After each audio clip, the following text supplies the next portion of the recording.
नमस्कार। आज हम लोग चर्चा करेंगे एनसीईआरटी क्लास 6 हिस्ट्री चैप्टर 2 के बारे में। जैसा कि मैंने पिछले क्लास में चैप्टर 1 के बारे में हम लोग चर्चा किए थे, कब कहाँ क्यों कैसे। ठीक है, आज हम लोग चर्चा करेंगे चैप्टर 2 के बारे में, जिसमें लिखा गया है कि आरंभिक मानव की खोज में इतिहास का जो है वह क्या योगदान है और इससे संबंधित जितने भी तथ्य हैं उन सभी तथ्यों को हम लोग एक एक करके देखेंगे। तो चलिए शुरू करते हैं बिना किसी देरी के। जैसा कि लिखा हुआ है कि आपका आरंभिक मानव की खोज में तुषार की रेल यात्रा। तो इसमें एक ये व्यक्ति है जिसका फोटो दिया गया है आपका तुषार, और इसी को केंद्र में रख करके कहानी को समझाया गया है और इतिहास का जो ये चैप्टर है आरंभिक मानव की खोज, इसी के बारे में चर्चा किया गया है। तो चलिए शुरू करते हैं। तुषार अपने एक रिश्तेदार की शादी में दिल्ली से चेन्नई जा रहा था। रेल में उसे खिड़की वाली सीट मिल गई, जहां से वह बाहर का नजारा देखने में मग्न यानी कि लीन था, खो गया था। तेज दौड़ती गाड़ी से उसने देखा कि पेड़ पौधे, घर, खेत खलियान बड़ी तेजी से पीछे की ओर छूटते चले जा रहे थे। तभी उसके चाचा ने उसके कंधे पर हाथ रखकर कहा, पता है, लोगों ने मात्र 150 साल पहले रेल से यात्रा करनी शुरू की थी। और भारत में जो रेल का जो स्टार्ट हुआ था, वह रेल कब स्टार्ट हुआ था, ये आपसे एग्जाम में पूछा जा सकता है। तो उसका डेट जरूर आप याद रखिएगा, 16 अप्रैल 1853 को। ठीक है, भारत में रेल चला था। ठीक है, कहां से कहां तक चला था, तो वह मुंबई से थाने तक चला था, यह भी आप ध्यान में रखेंगे। मुंबई से थाने तक चला था। किसके शासनकाल में चला था, तो वो लॉर्ड डलहौजी के शासनकाल में चला था, यह भी आप ध्यान में रखेंगे। लॉर्ड डलहौजी के शासनकाल में चला था। उस ट्रेन का नाम क्या था, यह भी आपसे एग्जाम में अगर पूछा जा सकता है, तो उस ट्रेन का नाम था आपका ब्लैक ब्यूटी। ठीक है, यह भी आप ध्यान में रखेंगे। कब चला था, 16 अप्रैल 1853 को चला था। ठीक है, कहां से कहां तक चला था, तो मुंबई से थाने तक चला था। ठीक है, किसके शासनकाल में चला था, तो लॉर्ड डलहौजी के शासनकाल में चला था। उस ट्रेन का नाम क्या था, उस ट्रेन का नाम था ब्लैक ब्यूटी, ये भी आप ध्यान में रखेंगे। पहले रेल से यात्रा करनी शुरू की थी। बस बस तो इसके कुछ दशक बाद आई, यानी कि कुछ 10 सालों बाद आई। तुषार सोचने लगा कि जब लोगों के पास आने जाने के लिए तेज रफ्तार वाली सवारियां नहीं थी, तो क्या वे यात्रा ही नहीं करते थे? क्या वे अपनी सारी जिंदगी एक ही जगह पर बिता दिया करते थे? नहीं, ऐसी बात नहीं है। वो यात्राएं करते थे, वो पैदल यात्रा करते थे, या फिर ऊंट या फिर बैल या फिर घोड़े की सवारी के द्वारा वो एक जगह से दूसरी जगह जाया करते थे। ठीक है, आगे बढ़ते हैं हम लोग। लिखा हुआ है नेक्स्ट है आपका कि आरंभिक मानव आखिर में इधर उधर क्यों घूमते थे। जैसा कि पिछले क्लास में भी हम लोगों ने पढ़ा था कि मानव का जो हस्तांतरण होता था वो 3 वजह से होता था, या तो अन्न की वजह से, शिकार की वजह से, या फिर बाहरी आक्रमण की वजह से, या फिर बाढ़ भूकंप आने की वजह से। वो अपने स्थान को एक जगह से दूसरी जगह परिवर्तित कर लेते थे। तो जैसा कि यहाँ लिखा गया कि आरंभिक मानव आखिर इधर उधर क्यों घूमते थे। हम उन लोगों के बारे में जानते हैं जो इस उपमहाद्वीप में 20 लाख साल पहले रहा करते थे। आज हम उन्हें आखिर तक खाद्य संग्रह के नाम से जानते हैं, यानी कि शिकार जो करते थे। भोजन का इंतजाम करने की विधि के आधार पर उन्हें इस नाम से पुकारा जाता है। आमतौर पर खाने के लिए वे जंगली जानवरों का शिकार करते थे, मछलियां और चिड़िया पकड़ते थे, फल फूल, दाने, पौधे, पत्तियां, अंडे इकट्ठा किया करते थे। हमारे उपमहाद्वीप जैसे कि गर्म देशों में पेड़ पौधों की अनगिनत प्रजातियां मिलती है, इसलिए पेड़ पौधों से मिलने वाले खाद्य पदार्थ भोजन के अत्यंत महत्वपूर्ण स्रोत थे। लेकिन यह सब कर पाना बिल्कुल आसान नहीं था। ऐसे कई जानवर हैं जो हमसे ज्यादा तेज भाग सकते हैं, और बहुत से जानवर हमसे ज्यादा ताकतवर भी होते हैं। जानवरों के शिकार, चिड़िया या मछलियां पकड़ने के लिए बड़ा सतर्क, जागरूक और तेज होना पड़ता है। पेड़ पौधों से खाना जुटाने के लिए यह जानना जरूरी होता है कि कौन कौन से पेड़ पौधे खाने योग्य होते हैं, क्योंकि कई तरह के पौधे विषैले भी होते हैं। साथ ही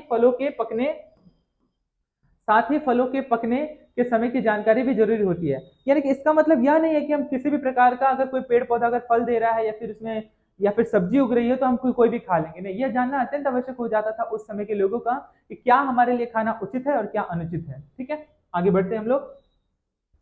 नेक्स्ट है कि ऐसे समुदाय में रहने वाले बच्चों के ज्ञान और गुणों का वर्णन करो। क्या तुम में ऐसे गुण और ज्ञान है? जैसा कि देख पा रहे हैं हम लोग कि आखिर तक खाद्य संग्राहक समुदाय के लोगों के एक जगह से दूसरी जगह पर घूमते रहने के पीछे कम से कम 4 कारण हो सकते हैं। पहला कारण क्या है, वेरी वेरी इंपॉर्टेंट।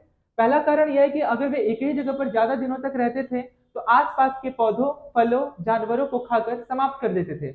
इसलिए भोजन की तलाश में इन्हें दूसरी जगहों पर जाना पड़ता था। यानी कि पहला कारण यह था कि वह एक ही जगह में ज्यादा दिनों तक रहते थे कि उसके आसपास जितने भी सारे फल फूल, कंदमूल या फिर जो भी खाने की वस्तुएं मिलते थे, वो सारा खत्म हो जाता था।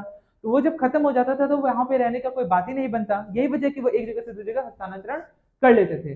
दूसरा कारण यह है कि जानवर अपने शिकार के लिए या फिर हिरण और मवेशी अपना चारा ढूंढने के लिए एक जगह से दूसरी जगह जाया करते हैं। इसलिए इन जानवरों का शिकार करने वाले लोग भी इनके पीछे पीछे चले जाया करते होंगे। तीसरा कारण यह है तीसरा कारण यह है कि पेड़ों और पौधों तीसरा कारण यह है कि पेड़ों और पौधों में फल फूल अलग अलग मौसम में आते हैं, इसलिए लोग उनकी तलाश में उपयुक्त मौसम के अनुसार अन्य इलाकों में घूमते होंगे। और चौथा कारण यह है कि पानी के बिना किसी भी प्राणी या पेड़ पौधे का जीवित रहना संभव नहीं होता और पानी झीलों झरनों तथा नदियों में ही मिलता है। यद्यपि कई नदियों और झीलों का पानी कभी कभी कभी नहीं सूखता, कुछ झीलों और नदियों में पानी बारिश के बाद ही मिल पाता है, इसलिए ऐसी झीलों और नदियों के किनारे बसे लोगों को सूखे मौसम में पानी की तलाश में इधर उधर जाना पड़ता होगा। इसके अलावा लोग अपने नाते रिश्तेदारों या मित्रों से मिलने भी जाया करते होंगे। यहाँ यह स्मरण यानी याद रखना जरूरी है कि ये सभी लोग पैदल यात्रा किया करते थे। जैसा कि मैंने पहले ही बता दिया कि कुछ लोग जो है, ऐसा जरूरी नहीं है कि उस समय आज के डेट में जैसे कि यात्रा करने के अनेकों साधन है, तो उस समय अगर साधन नहीं थे तो वो लोग यात्रा नहीं करते थे, वो लोग यात्रा करते थे लेकिन वो पैदल यात्रा करते थे। यह भी आप ध्यान में जरूर रखेंगे। अगला है, तुम स्कूल कैसे जाते हो? तुम अपने घर से स्कूल पैदल जाने में कितना समय लगता है? अगर तुम बस या साइकिल से जाओ तो स्कूल पहुंचने में कितना समय लगेगा? आरंभिक मानव के बारे में जानकारी कैसे मिलती है? तो आरंभिक मानव के बारे में जानकारी पुरातत्वविदों को कुछ ऐसी वस्तुएं मिलती हैं जिनका निर्माण और उपयोग आखेटक खाद्य संग्रह किया करते थे। यह संभव है कि लोगों ने अपने जैसा कि आप ये फोटो देख पा रहे हैं, ठीक है, जिसमें अलग अलग उस समय के शिकार में उपयुक्त किए जाने वाले जितने भी हथियार हैं, ठीक है, वो जो हथियार तो नहीं थे, पत्थरों को ही क्या किया जाता था, नुकीला बना करके उनसे क्या किया जाता था, शिकार किया जाता था और शिकार करके उसे अपना वो क्या करते थे, भोजन के रूप में उसे ग्रहण करते थे। ठीक है, ये भी आप ध्यान में रखेंगे। अगला है कि काम के लिए पत्थरों और लकड़ियों और हड्डियों के औजार बनाए हों, इनमें से पत्थर और औजार आज भी बचे हुए हैं। जैसा कि लिखा है पत्थर से बने औजार, ये पत्थर से बने प्राचीनतम औजार हैं। इन्हें कई हजार साल बाद बनाया गया है, इन्हें और बाद में बनाया गया, इन्हें लगभग 10,000 साल पहले बनाया गया था। और ये गुटिका यानी कि प्राकृतिक पत्थर है, जैसा कि क ख ग घ लिखा हुआ था ना, यहाँ पर इसी के बारे में चर्चा किया गया। क में क्या लिखा है कि ये पत्थरों से बने प्राचीनतम औजार हैं, इन्हें कई हजार साल बाद बनाया गया। ख में उसके बाद ग में लिखा हुआ है आपका कि इन्हें और बाद में बनाया गया, इसके बाद बनाया गया। घ में लिखा हुआ है आपका इन्हें लगभग 10,000 साल पहले बनाया गया था। और अंतिम में आपका ये गुटिका प्राकृतिक पत्थर है। ठीक है, जैसा कि आप ये देख पा रहे हैं। ठीक है, इससे किसी प्रकार का इसमें कोई छेड़छाड़ नहीं किया गया है। ठीक है, आगे देखते हैं। यहाँ पत्थरों और औजारों के कुछ उपयोग बताए गए हैं। ऐसे कामों की एक सूची बनाओ जिनमें इस तरह के औजार काम में आते हैं। बताओ कि इनमें से कौन कौन से काम सामान्य पत्थरों से किए जा सकते हैं, कारण से उत्तर दो। इनमें से कुछ औजारों का उपयोग फल फूल काटने, हड्डियां और मांस काटने तथा पेड़ों की छाल और जानवरों की खाल उतारने के लिए किया जाता था। कुछ के साथ हड्डियों या फिर लकड़ियों के मुट्ठे लगाकर भाले और बाण जैसे यानी कि तीर धनुष हथियार बनाए जाते थे। कुछ औजारों से लकड़ियां काटी जाती थी। लकड़ियों का उपयोग ईंधन यानी जलाने के साथ साथ झोपड़ियां औजार बनाने के लिए भी इसका उपयोग किया जाता था। ऐसा नहीं है कि उसका उपयोग केवल आपका शिकार करने के लिए किया जाता था, बल्कि उसका उपयोग आपका घर बनाने या फिर रहने के लिए भी किया जाता था। जैसा कि आगे देख पा रहे हैं कि पत्थर के औजार का उपयोग बाएं इंसान के खाने योग्य जड़ों और खोदने के लिए किया जाता था। ठीक है, जैसा कि आप यहाँ पे देख पा रहे हैं। ठीक है, और अगला है आपका दाएं में कि जानवरों की खाल से बने वस्त्रों को सिलने के लिए किया जाता था। आगे है रहने की जगह निर्धारित करना। यह निर्धारित करना काफी ज्यादा मुश्किल हो जाता था कि आखिर में व्यक्ति जो है वह एक स्थान पे रहे या फिर अपनी जगह को हस्तांतरित करते हुए किसी दूसरी जगह में चला जाए। क्योंकि इसके पहले हम लोग 4 कारण देख चुके हैं। पहला कारण था भोजन, दूसरा कारण था वो लोग शिकार करते हुए एक दूसरी जगह चले जाते थे, तीसरा कारण था बाढ़, ठीक है, और चौथा कारण था कि जब मवेशी जब खत्म हो जाते थे या फिर खाने का सामान जब खत्म हो जाता था तो उस जगह पे रहने का कोई मतलब ही नहीं बनता। ठीक है, तो मानचित्र 2 को देखो, लाल त्रिकोण वाले स्थान वे पुरास्थल हैं जहां पर आखिरतक खाद्य संग्राहकों के होने का प्रमाण मिले हैं। इनके अलावा भी और कई स्थानों पर आखिरतक खाद्य संग्राहक रहते थे। मानचित्र में सिर्फ कुछ गिने चुने स्थान ही चिन्हित किए गए हैं। कई पुरास्थल नदियों और झीलों के किनारे पाए गए हैं। झीलों और नदियों के किनारे इसलिए पाए गए हैं क्योंकि उस समय जो है खेती करना काफी ज्यादा आसान हो जाता था, जिससे पानी की सुविधा जो है बहुत आसानी से मिल पाती थी और लोग आसानी से खेती कर पा रहे थे। ठीक है, इसके बारे में हम लोग ऑलरेडी चर्चा कर चुके हैं चैप्टर 1 में। ठीक है, ये अलग अलग जैसे कि मैंने पढ़ चुके हैं। यहाँ पे मेहरगढ़ सबसे पुरानी सभ्यता के बारे में यहाँ पे चर्चा किया गया है। बुर्ज होम है, चिरांद है, ये एग्जाम में पूछा जाता है। ठीक है, बीपीएससी के एग्जाम में ये पूछा गया क्वेश्चन है कि चिरांद जो है वो किस राज्य से संबंधित है, तो वो आपका किस राज्य से संबंधित है, वो बिहार से संबंधित है। भीमबेटका ठीक है, मध्य प्रदेश से संबंधित है। नर्मदा, ताप्ती नदी, ठीक है, गोदावरी नदी, इनाम गांव, ठीक है, ये सब आप ध्यान में रखेंगे। कुर्नूल की गुफाएं, ठीक है, आंध्र प्रदेश में है। यही वजह है कि आंध्र प्रदेश की राजधानी जो है वो कुर्नूल की गई थी, ठीक है। कुर्नूल, विशाखापट्टनम, अमरावती और अभी वर्तमान में विशाखापट्टनम है, ठीक है। दाउजली हिंडिंग कहाँ पे है, तो ये भी आप ध्यान में रखेंगे, जो कि आपका त्रिपुरा में संबंधित है, ठीक है। तो उम्मीद करता हूँ कि ये जो सारा पोर्शन है वो आप लोग अच्छे से क्लियर हुआ होगा। आगे बढ़ते हैं हम लोग। नेक्स्ट है, क्योंकि पत्थर के उपकरण बहुत महत्वपूर्ण थे, ठीक है, इसलिए लोग ऐसी जगह ढूंढते रहते थे जहां अच्छे पत्थर मिल सके। जहां लोग पत्थर और औजार बनाते थे उन स्थलों को उद्योग स्थल कहते हैं, ठीक है। हम इन उद्योग स्थलों के बारे में जानकारी कैसे मिलती है? आमतौर पर हमें ऐसी जगहों पर पत्थर के बड़े बड़े टुकड़े मिलते हैं और ऐसे उपकरण मिलते हैं जिन्हें लोग इन स्थलों पर छोड़ गए होंगे क्योंकि वे ठीक नहीं बने होंगे। साथ ही औजार बनाने के बाद पत्थरों के टूटे फूटे टुकड़े भी इन स्थलों पर मिलते हैं। कभी कभी लोग इन स्थलों पर कुछ ज्यादा समय तक रहा करते थे। ऐसे स्थलों को आवासीय या फिर उद्योग स्थल कहते हैं। जहां पे वो नुकीले पत्थरों से अपने हथियार को बनाते थे और शिकार करते थे, उस जगह को उन्होंने क्या किया था? उद्योग स्थल घोषित कर दिया था, ठीक है। भीमबेटका, जो कि आधुनिक मध्य प्रदेश में, जैसा कि मैंने आपको बताया, वेरी वेरी इंपॉर्टेंट, ये आपसे पूछा जाता है एग्जाम में। आवासीय पुरास्थल उन्हें कहते हैं जहां लोग रहा करते थे, जहां पे लोगों का निवास स्थल होता था। इनमें गुफाओं और कंदराओं जैसे वे स्थल होते हैं जिन्हें यहाँ दर्शाया गया है। लोग इन गुफाओं में इसलिए रहते थे क्योंकि यहाँ उन्हें बारिश, धूप, हवाओं से राहत मिलती थी। ऐसी प्राकृतिक गुफाएं विंध्य और दक्कन के पर्वतीय इलाकों में मिलती है जो नर्मदा घाटी के पास है। क्या तुम बता सकते हो कि रहने के लिए लोगों ने यह जगह क्यों चुनी? लोगों ने यह जगह इसलिए चुनी ताकि उन्हें बाकी चीजों से, ठीक है, बाढ़, भूकंप से क्या मिल सके? उनको आसानी से राहत मिल सके, ठीक है, बाहरी जानवर से सुरक्षा मिल सके, बाहरी आक्रमण से सुरक्षा मिल सके, इसलिए वो ऐसी जगहों पर रहना पसंद करते थे। आगे देखते हैं हम लोग। अगर तुम्हें अपने निवास स्थान के बारे में बताना हो तो तुम इनमें से कौन सा चुनोगे? आवास, उद्योग स्थल, आवास और उद्योग स्थल दोनों अन्य। पुरास्थल, पुरास्थल का संबंध किससे? तो पुरास्थल का मतलब यह है कि पुरास्थल उस स्थान को, पुरास्थल उस स्थान को कहते हैं जहां औजार, बर्तन और इमारतें जैसी वस्तुओं के अवशेष मिलते हैं। ऐसी वस्तुओं का निर्माण लोगों ने अपने काम के लिए किया था और बाद में वे उन्हें वहीं छोड़ गए। ये जमीन के ऊपर, अंदर, कभी कभी समुद्र और नदी के तल में भी पाए जाते हैं। इन पुरास्थलों के बारे में आपको अगले अध्याय में बताया जाएगा। अगला है आपका पाषाण औजारों का निर्माण। जैसा कि लिखा हुआ है कि पाषाण उपकरणों का को प्रायः दो तरीकों से बनाया जाता था। पहला क्या है? पत्थरों से पत्थर को टकराना, यानी जिस पत्थर से कोई औजार बनाना होता था उसे एक हाथ में लिया जाता था और दूसरे हाथ से एक पत्थर का हथौड़ी जैसे इस्तेमाल होता था। इस तरह आघात करने वाले पत्थर से दूसरे पत्थर पर तब तक सल्क निकाले जाते हैं जब तक वांछित आकार वाला उपकरण बन न जाए, ठीक है। इस तरह से उसे कुरेद करके निकाला जाता था। पाषाण उपकरण कैसे बनाए जाते थे? इसके लिए अपनाई गई दो तकनीकों में से एक यहाँ दर्शाई गई है। बताओ ये कौन सी तकनीक है? तो इससे क्या किया जाता था? पत्थर पर तब तक सल्क निकाले जाते थे, मतलब तब तक उसे कुरेदा जाता था जब तक वह वांछित आकार वाला उपकरण संपूर्ण रूप से नहीं बन जाता था। दूसरा कारण क्या था?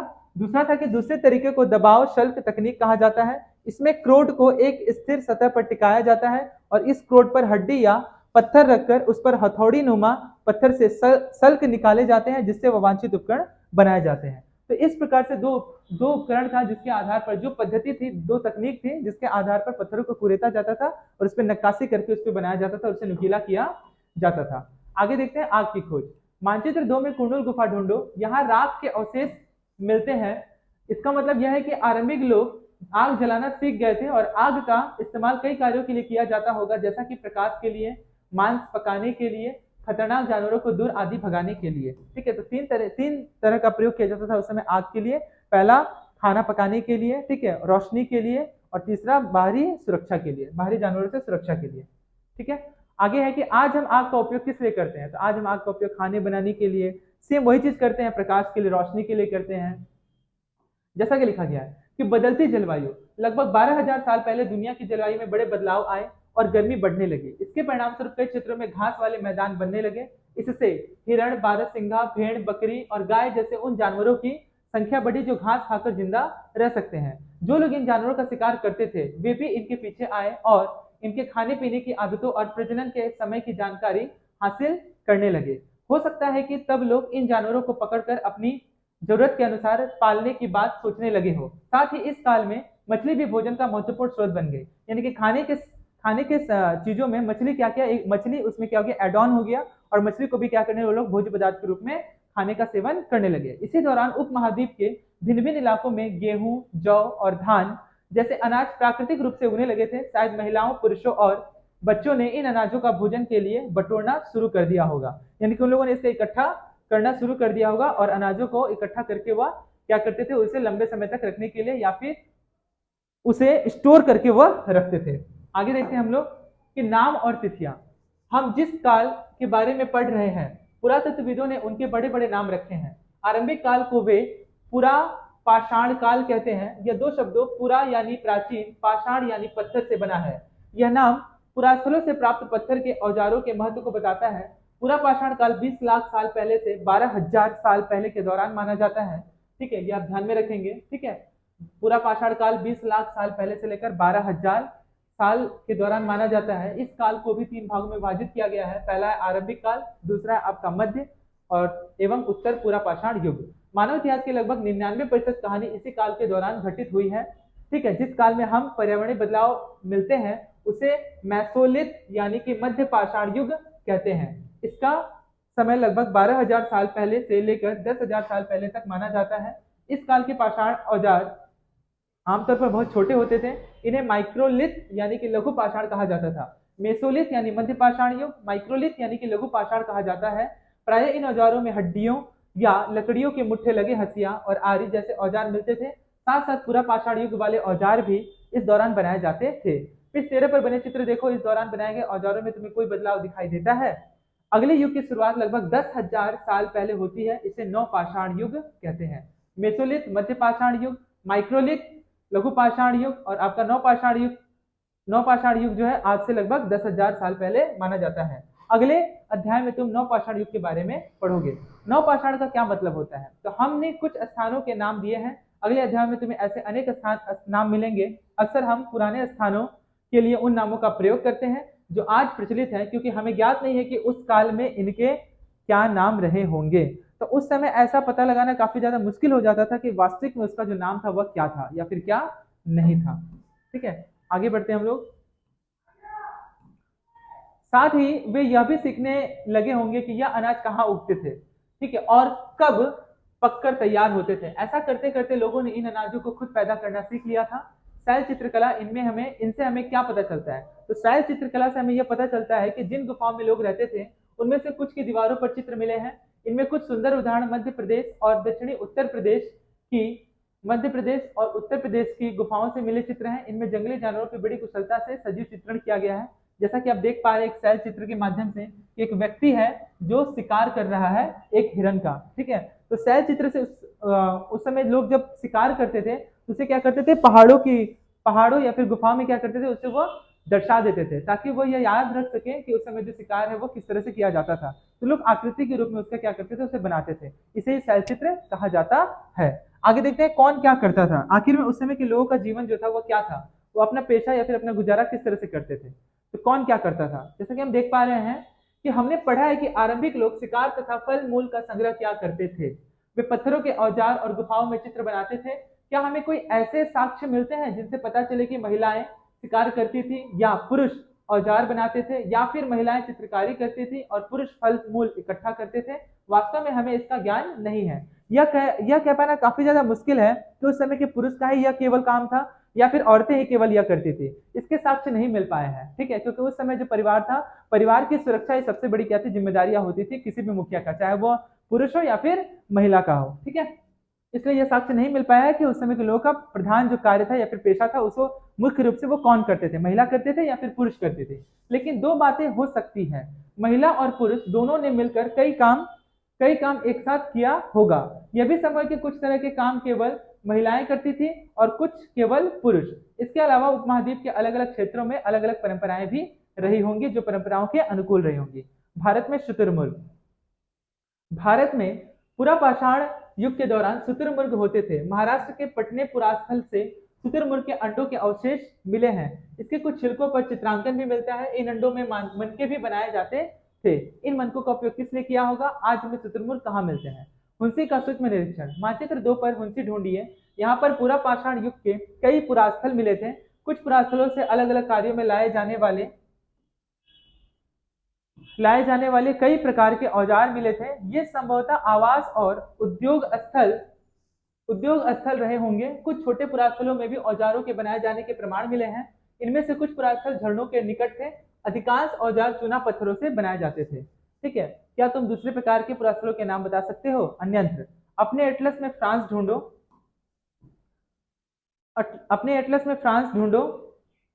यह चित्र फ्रांस की एक गुफा का है। इस पुरास्थल की खोज लगभग आज से 100 साल पहले 4 स्कूली छात्रों ने की थी। इस तरह के चित्र लगभग 20,000 साल पहले से लेकर 10,000 साल पहले के बीच बनाए गए होंगे।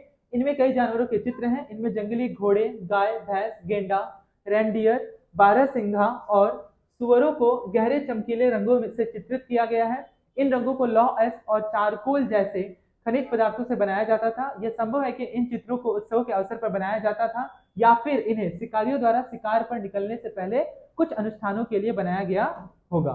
ठीक है, जैसा कि ये वाला चित्र आप देख पा रहे हैं। ठीक है, तो उम्मीद करता हूं कि चैप्टर 2 जो है आपको एकदम अच्छे से क्लियर हुआ होगा। ठीक है, कल्पना करो कि तुम आज से 12,000 साल पहले पत्थर की गुफा में रहते हो। पृष्ठ 15 पर देखो, तुम्हारे मामा गुफा की एक भीतरी दीवार पर चित्र बना रहे हैं और तुम उनकी सहायता करना चाहते हो। तुम रंग बनाओगे, रेखाएं खींचोगे या फिर उनमें रंग भरोगे। तुम्हारे मामा तुम्हें कौन सी कहानियां सुनाएंगे? उपयोगी शब्द आज में हम लोगों ने देखा, वो क्या था आपका? आर्किटेक्ट, खाद्य संग्राहक, ठीक है, पुरास्थल, उद्योग स्थल, आवासीय स्थल, पुरा पाषाण, मध्य पाषाण और लघु पाषाण। ठीक है, आओ याद करें। ठीक है, कुछ महत्वपूर्ण तिथियां हैं, जैसे कि मध्य पाषाण काल कब से कब तक चला? तो 12,000 से लेकर 10,000 साल तक चला। नव पाषाण युग का आरंभ कब से हुआ? तो नव पाषाण युग का आरंभ 10,000 साल पहले हुआ। तो इस प्रकार से हम लोगों ने देखा चैप्टर 2, जिसका नाम है आपका, चैप्टर 2 से संबंधित जितने भी प्रश्न हैं या फिर जो भी तथ्य थे उन सभी के बारे में हम लोगों ने आज चर्चा किया और उम्मीद करता हूं कि ये सभी तथ्य आप लोगों को एकदम अच्छे से क्लियर हुए होंगे। ठीक है, आप इसको एक बार और अच्छे से देख लीजिएगा या फिर सुन लीजिएगा, आपको आसानी से समझ में आ जाएगा। उम्मीद करता हूं कि आज आपको अच्छे से क्लियर हुआ होगा। नेक्स्ट क्लास में हम लोग चर्चा करेंगे चैप्टर 3 के बारे में। आज के लिए इतना ही। बहुत बहुत धन्यवाद।